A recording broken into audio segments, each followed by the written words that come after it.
And this me, all right. So we'll see how well this holds together here. So hi, folks. Here's Looks me good right now. with Court with Jason, our usual podcast, but in strange circumstances. This So could be. we'll make the This most could be. of it. I was gonna come down and see you in person, but it's a long ride. Well, You know what's well, funny? I just- got just a little while ago. I got a job, a rush job down in for Fairfield, which would have been nice.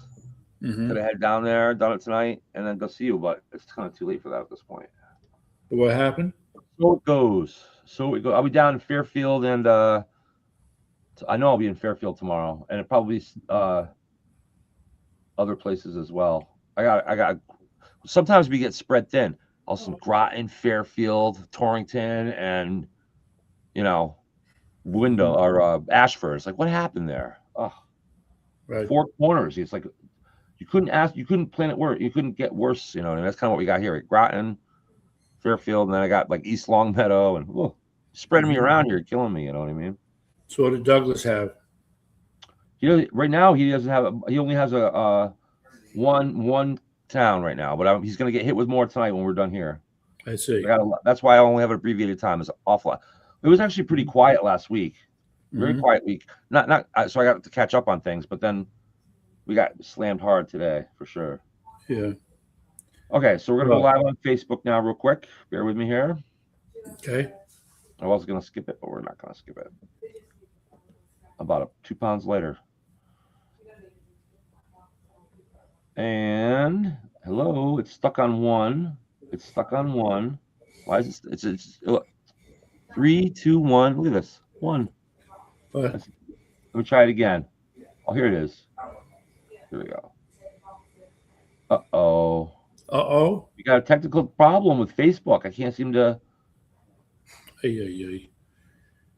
Oh, yeah, he's right. We'll try this one more time, then we're going to give up on it because I don't want to waste your time. Okay, here we go. Go live. We got this. 3, 2, 1, and I don't know what's going on. Okay, never mind that. We're gonna have to skip it. So, what do we have going on? What do you have to talk about? What's on your mind? Well, I'm afraid it's the usual. What's going on? I ran from Iran. Yeah. So today's the first day of the blockade. Mm-hmm. So what did the Iranians do? It's the blockade of the blockade. Yeah. How do you do that? I'd like to know. I don't know. What do the Iranians do, though? So, if America's already doing the blockade, so, I mean, I have to assume that, in a sense, the Iranians are talking about what would constitute an anti-blockade. So, for example, we're allowing ships to go to the other ports other than Iran. So that's Qatar, Bahrain, Kuwait, and others, and get what oil they need and go on their merry way.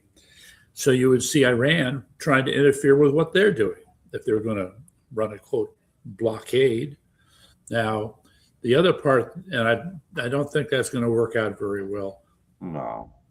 And the other part, there's a bunch of stuff here.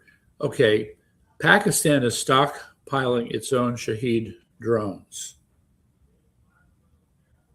Okay. To what end, we don't know. But that's what they're doing.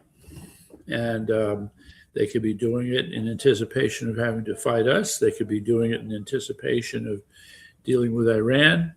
And remember that Saudi Arabia and Pakistan have a mutual defense pact.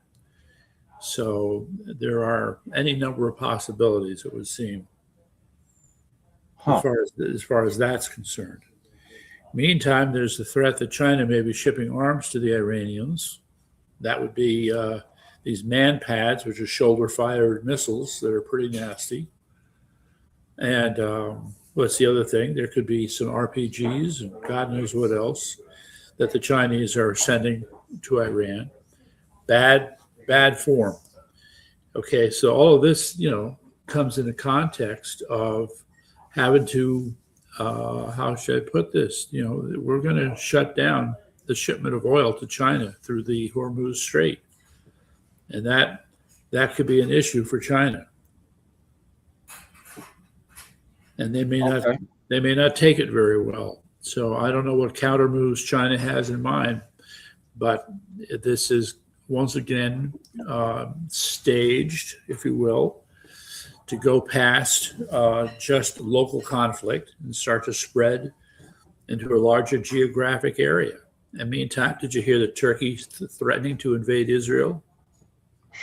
No, I didn't hear that one. No.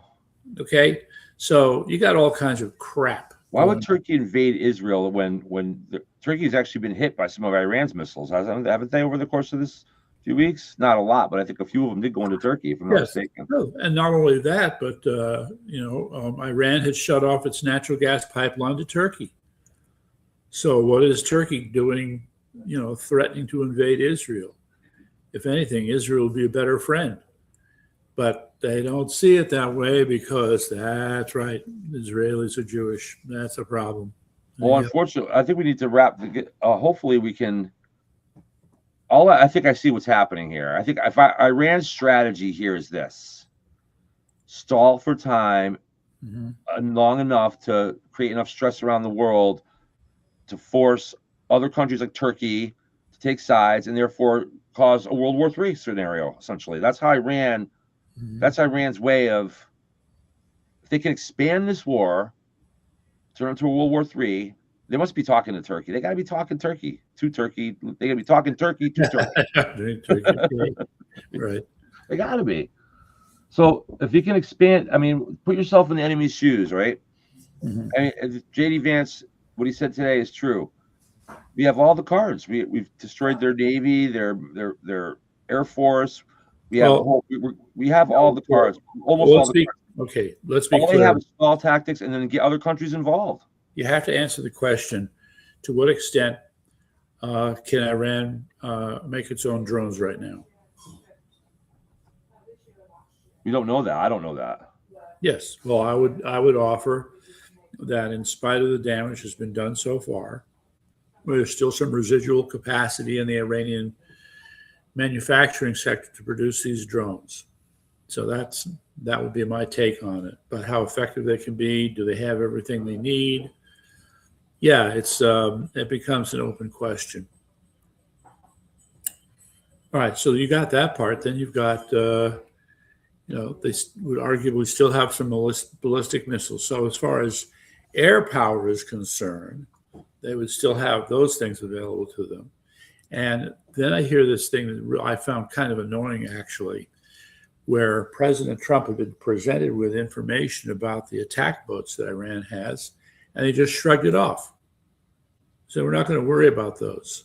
Well, you know what? You should have worried about them when you had the opportunity, but now you're forced to worry about them because during this blockade, the Iranians will do what they can to send out as many of these boats as they can.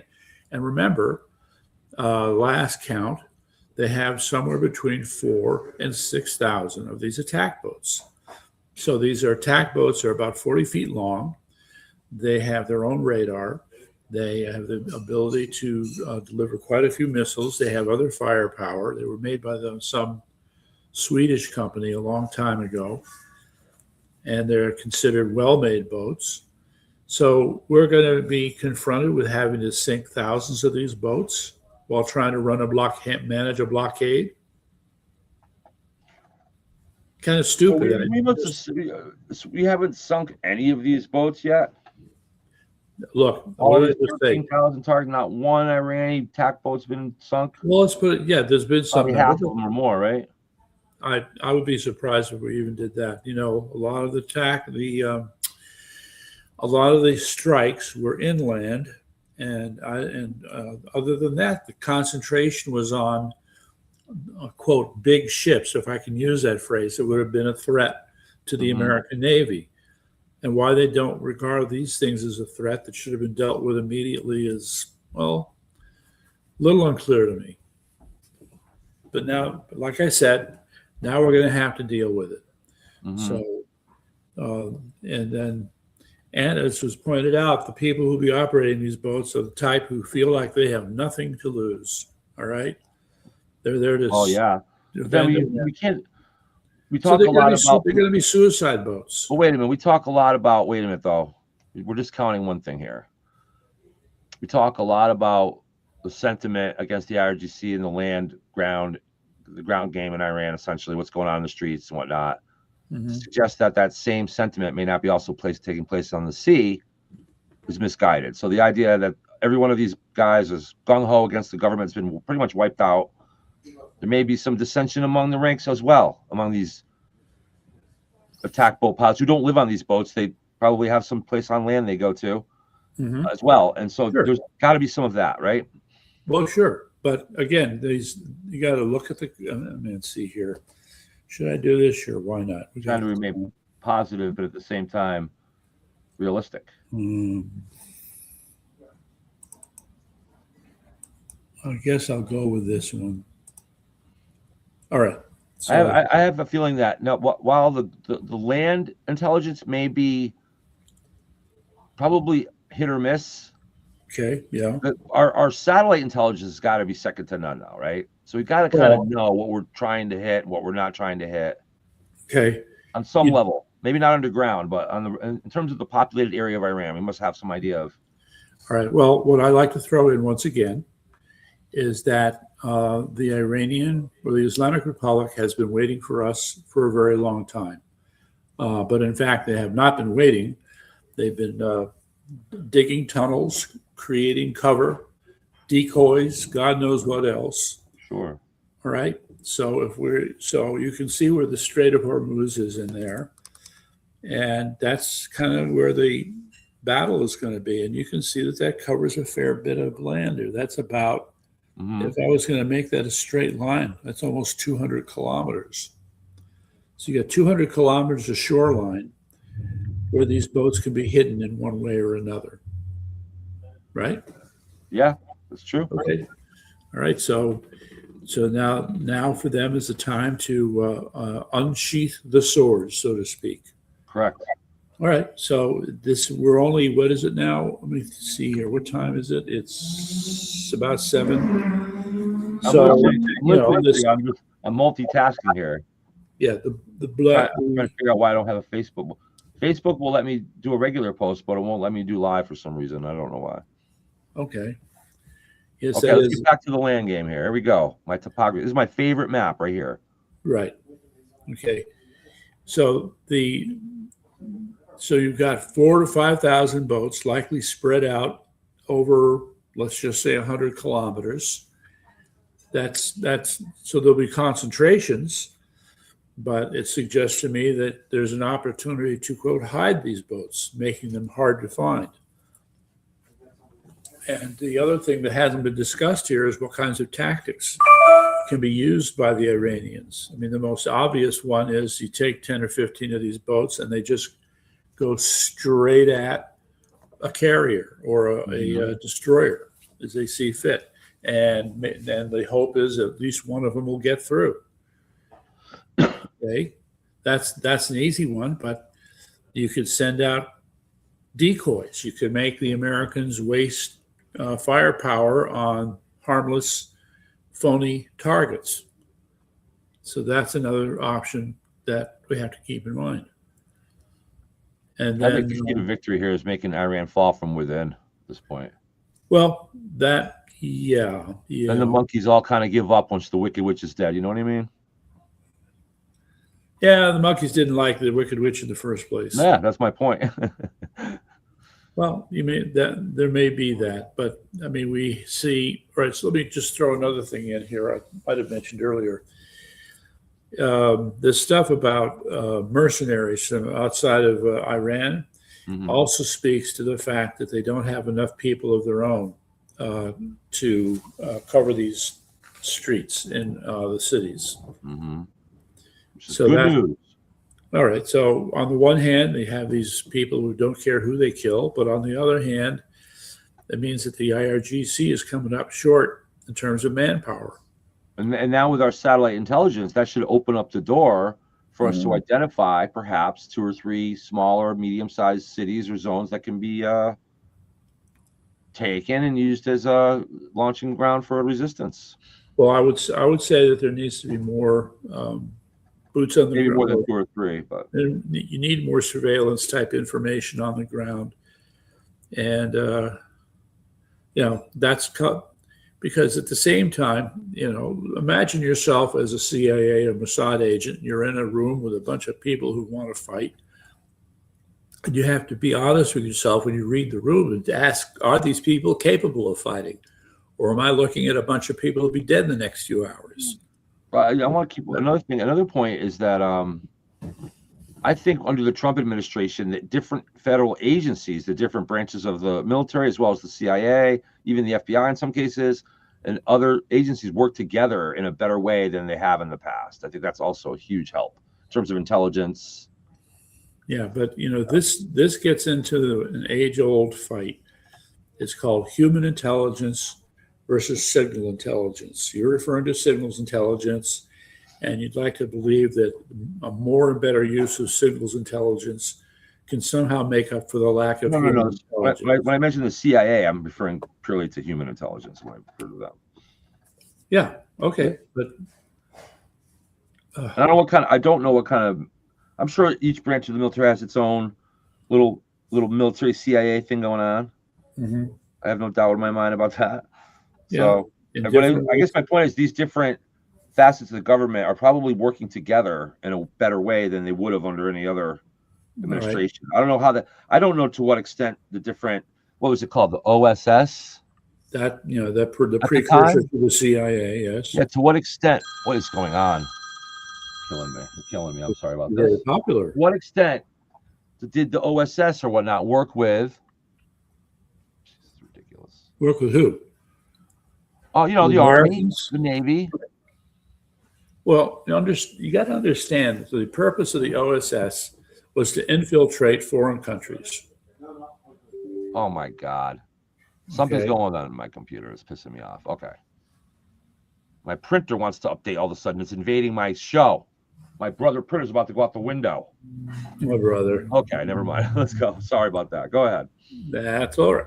So again, I go back to the point that the OSS was for infiltrating foreign countries.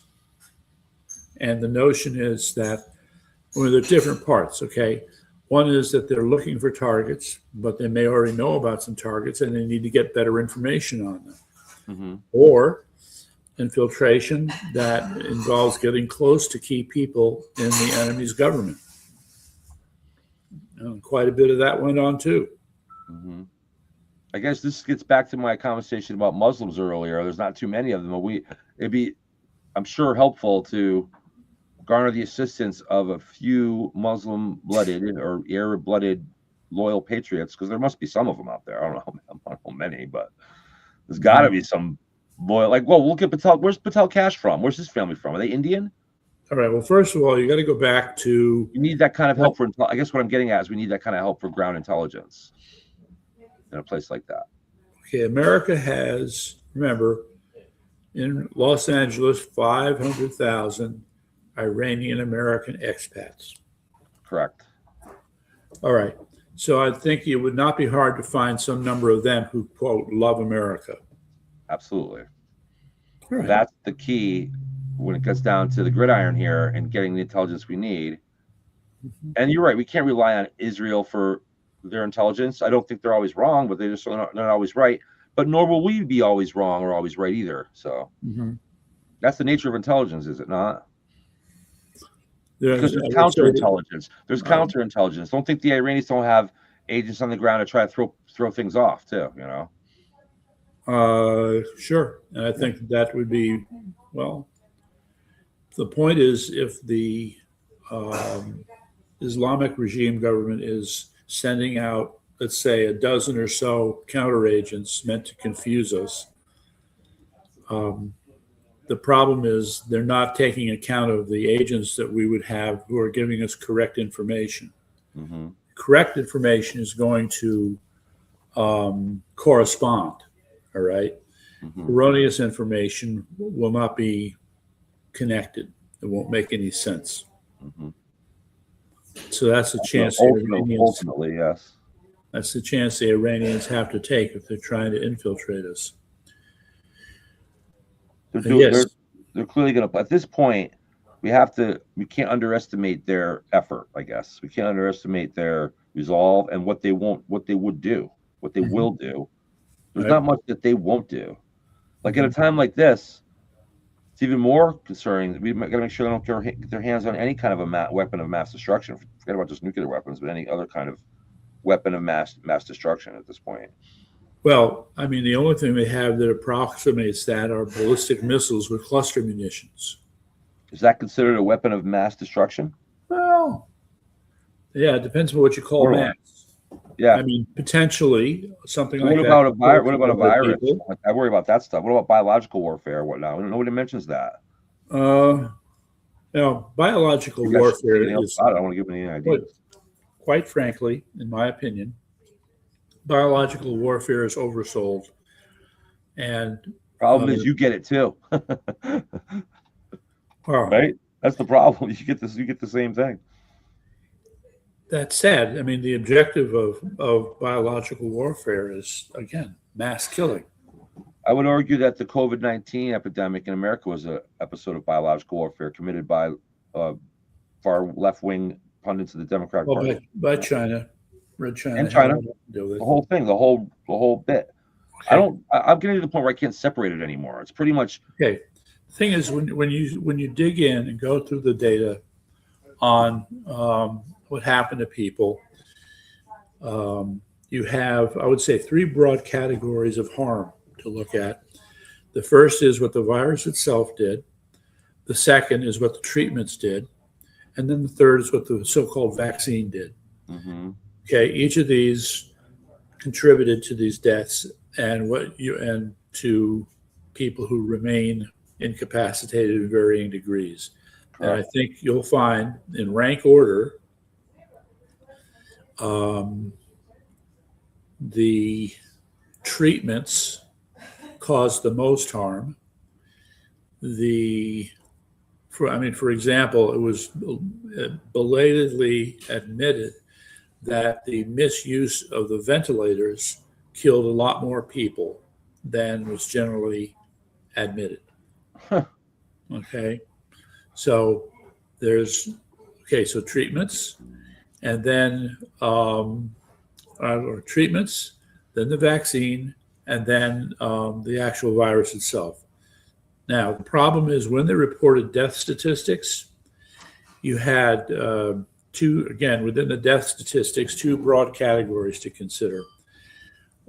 Those who were afflicted by just the virus, and those who had pre-existing conditions, all right, or what they called comorbidities. Correct. It turns out that when you add it all up, out of all the fatalities associated with COVID, 6%, that's it, 6% could be attributed solely to the virus. The other 94% had other conditions, comorbidities that ranged from one comorbidity to 5 or more comorbidities. Did that consider age too? Like if you're over 80, whatnot, something like that, or no? Yes, no, age is definitely a factor. Higher risk if you're That older. Sure. What you just said just actually backs my theory even better.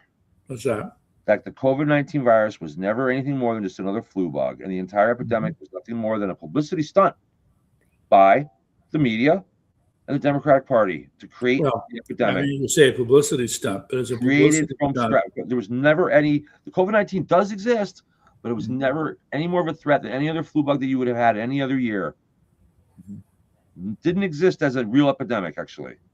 Right. Well, The whole story about it coming out of China and crossing the ocean and crossing the country was bullshit. Right. It may have been in Wuhan. There may have been a virus in Wuhan, but that they took two different stories and connected them together, and then pumped up the virus to be more than what it was. It was nothing more than a wag the dog bullshit story in order to ruin Trump's economy, test American citizens against stay-at-home orders and like draconian orders that they did. All kinds of benefits for it. Right. Blockade the shipping, shut down the capital system. I mean, just boy, you get carried away there, boy. Set the stage for rigging elections a lot easier. That's the other one. I had 24 of them listed, by the way. I'm going to find that and bring it. 24 ways that the COVID-19 benefits Marxists and Islamists and control freaks. Gee, you're going to have to find that list. That sounds I'm pretty gonna find important. it. Well, I should have it published. I do have it. You know what? I lost it, but I sent it to a buddy of mine. I'm gonna go get it from him. Okay, good. Okay. This was back. Well, it happened. It was in the summer of 2020 when it was all going down. I wrote that. Yeah. So I knew it then. Yeah. So, I mean, to your point, I think it was very quickly after this whole scandemic was announced that so they had the PCR test to diagnose people, and lo and behold, all of a sudden there were no flu cases being reported. Jesus Christ. I think Okay? the public is What now else do you need to becoming know? the public is now becoming aware for sure that the masks and the minutes were not necessary. Mhm. But they still haven't connected the dot about my theory that the whole thing was made up. But they'll get there. Give us a few more years. We'll get there. A few more years. Geez. Yeah, it takes time for people to figure know. things out. Yeah. It just takes. know. You know why? I'll tell you why. There's no. You talk about how 80% of the people don't think independently. Well, that same 80% don't see their lives, don't see the world in any other vision other than from the day they were born, or the day they started walking and talking up until their lifespan. That's it. There's almost no concept of anything before that, or after, for that matter. Yeah. And there you go. That's why you get the kind of attitudes that you get. Mhm. That's why more people don't go out and vote. Well, I think the reason a lot of people don't vote has more to do with Laziness. they're just Too busy. well too busy is one. They they look at all the dishonesty and get turned off, and yeah, and there's no sense that anything is getting better. So, I think it's also but it's also a failure to understand in this particular time and place. It's become another reason. It's a failure to understand the importance of it, and that Mhm. not everybody's lying. I mean, not everybody in politics is lying these days. There's a lot of people that have things that are truthful. The real threat to the country. The people are like us and people that are trying to say that stuff. John DeBarros ain't lying about nothing. That guy may be wrong about things he says sometimes. He may be off a little bit, but he's not lying. He's not trying to mislead you. Right. Well, you know what the term black pill means, right? I know about the red pill and the blue pill. Right. So black pill is where you're looking at all these situations around us, and they're so bad, so upsetting, that you become depressed and lose hope. That's too bad. It's sad. I feel Right, bad well, for that's people like that. You know what? I got to tell you right now, there was a time. People. There was a time in my I have never been a depressed person. However, there have been periods of time where I felt that, you know, and that's something was wrong. Usually, here's what I want to people who feel depression. Now, there is such thing as clinical depression where you have hormone imbalance that's causing your depression. That's a problem. You probably need to be medication. But in most cases, when people feel if somebody feels depressed, or they feel like they're on a pattern of depression, it's probably because something in their life isn't quite right that could be fixed. Mm-hmm. May or may not be able to be fixed, but if you can identify, if you have a healthy chemical balance, and you're getting depressed, I felt it in periods of time, short periods of time. Usually, and I found that it meant there was just things that weren't where I wanted them to be, and there was something that was wrong, like sleeping at night. People have insomnia. If you can't sleep, now there are medical reasons why people have insomnia. It's true, and I feel so much sympathy for people that do because I've never had problems sleeping. However, on those rare occasions where I couldn't sleep, it meant there was something that went wrong. There was something that went wrong that day or recently that was bad enough, that was bothering me enough to, how you say, oh, don't keep me up at night. Well, it keeps you up at night. Yeah. And so the only way you don't want to take drugs for it. You want to go out and fix whatever it was. So my point is always look to fix something without medication and surgery. Our system wants to dive right into those things because there's a lot of money in it. Try to eliminate everything else before you jump into those things anyway. Well, there is the other concern. What the third leading cause of death in America is, don't you? What is it? Medical mistakes. Oh, yes. We've talked about this. Yes. Yeah, I know. That's another reason to avoid the whole. How many people die in hospitals? I wonder how many people go to a hospital just to visit and then later die of some weird thing down the road that nobody ever the connection together. That was something they caught at the hospital, but I bet you that happens a lot. Yeah, Too. no, hospitals are still a source of infection. It's a big problem. Yep. Mm-hmm. And as much as they try, I'll give you an example. There is the National Institute of Health. You've heard of them, right? Yes, I have. They have their own hospital. It's in Bethesda. And it's a place where they do a lot of experimental therapies and such. Now, like any hospital, they have to follow sterile procedure as best they can. After you see a patient, wash your hands. And in other cases, if there's danger of infection, you have to suit up. Just trying to think of some other examples. And then, the general standards of cleanliness and sterilizing pretty much everything you can in the hospital. Yeah, So- National Institute of Death, maybe we should call it. Right.